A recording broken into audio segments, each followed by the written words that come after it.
tưởng chính nhân kia. Ô, sao sải chỉ bằng tay này tôi ô. Ô, chào ô. Ô, kiểu sao? Ô, này nó. Ô, cái nó này phải tôi đào con à. Oh no. Sao tôi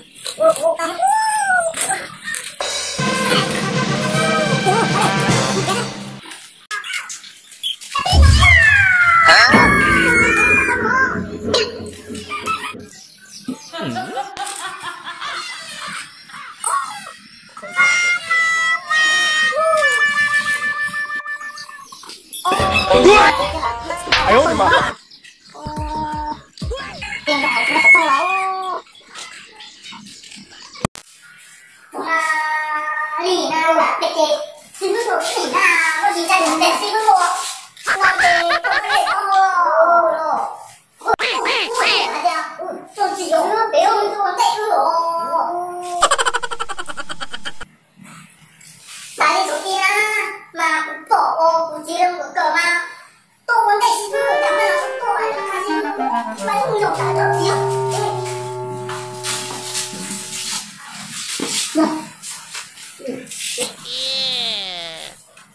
Đó, ở trên trời. Trời con. Vừa thích rồi. Cái này tôi nhớ đi. Lo tao nó tại tao nó. Mà tôi chỉ thân cái mắt mông rộng. Lo tao nó. Ô, tại vì nó cũng chân tốt hơn á. Nó cầm xe đi mà mình biết có rồi á. Trời mắt tôi chỉ đó. Kìa, vui đi xe rồi. Sợ cái gì của kìa. Cũng thích đâu nó chạy. Tôi á, ai thích đâu to nó. Tôi con á. Ôi trời. Nghe là sư phụ này. Sư phụ kìa, sư phụ dùng này rồi. Sợ kìa. À, chị đợi cho nó là. Đây đây, chị đợi nha. Đợi cho nó. Tôi chỉ lắm. Ồ, ta không để cứ luôn nha. Mà đây là ai chứ ạ? Con muốn thế, thế là hai ca rồi. Báo xong rồi. Được cái nào? Được cái nào? Cho chỉ với cái nào? Cho liền rồi. Ngon được. Không thấy. Ngon. Cái này anh em nó to hơn nè. Đừng chết cổ. Okay.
được chưa? Cái gì? Đây chưa? Không thiếu. Cứ đẹp tên tổ tên nó mới lo thì hậu có sự lo tên tuổi tên nó tên hơi lộ tên để lô tỏ tên để khỏi nó để khỏi lộ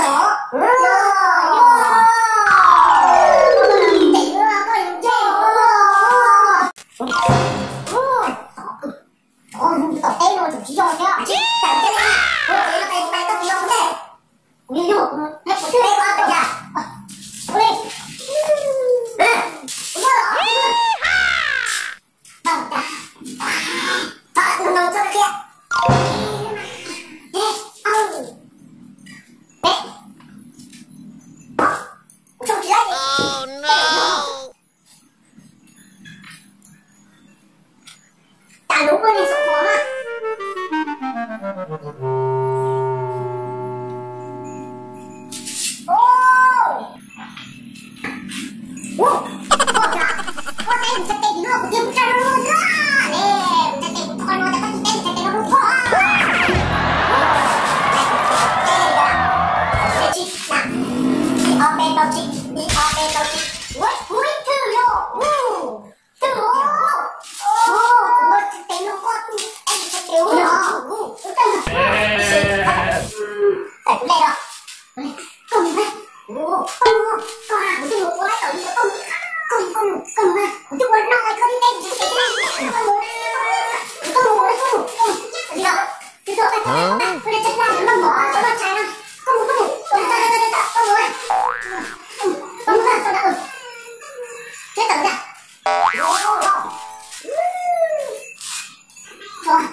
Nó không có tâm chỉ đây nào.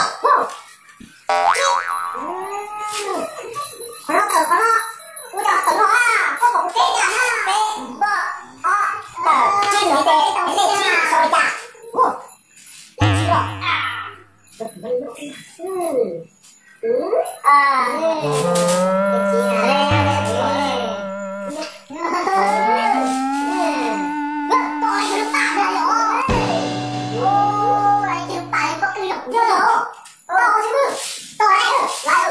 Nhông rồi.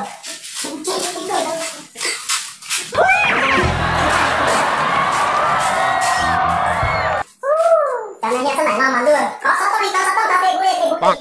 Là khe hồi nào đi tại thì tập phải gọi là con nào chắc. Cái này. Cái của con. Cái gì tệ. Đã tập chi gì tệ hết rồi. Tôi tệ nhá. Nhưng mà tao có cái của tao thu. Là kia. Ôi tệ nhá. Ôi bởi là sau này nọ. Cầm qua đi rồi.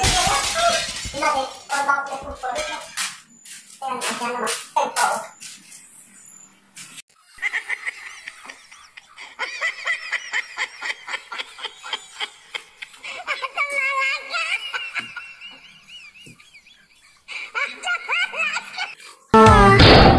Eh, 呦我的妈！